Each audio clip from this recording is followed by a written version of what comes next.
Imagine a world without Wi-Fi.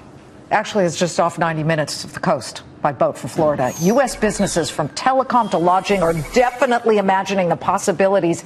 They are dying to set up shop in Cuba. The Chamber of Commerce just led the largest delegation to the country with representatives from more than 30 U.S. companies. And some of the corporate names that were there, do you own these?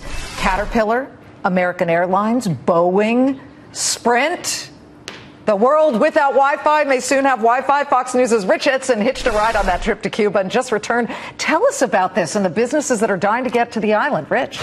Well, Liz, they are cautiously moving into Cuba, though there are significant challenges there. Cuba still has a communist, centrally controlled economy, two currencies, a U.S. embargo against it, and extraordinarily limited Internet access.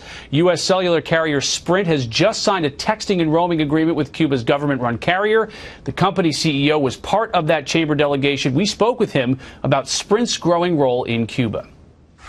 I look at it, this is the first baby step of what I hope will be a long-lasting relationship with this great country. There's a long way to go, but I think the progress that's been made in this last year, I think surpasses the progress that's been made in the last 49 years. So, you know, for all of us that are exponential thinkers, we think that there's an exponential opportunity here that is going to advance at a steady pace.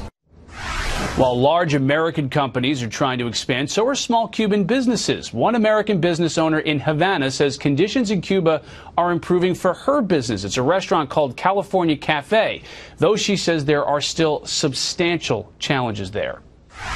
It's really hard to tell, I think. I mean, it feels on the one hand like change is happening really fast, you know, with the Obama and Castro and talking about opening up relationship and then the embassy open, but have like the actual changes on the ground. We still can't get potatoes, you know, so it's hard to tell.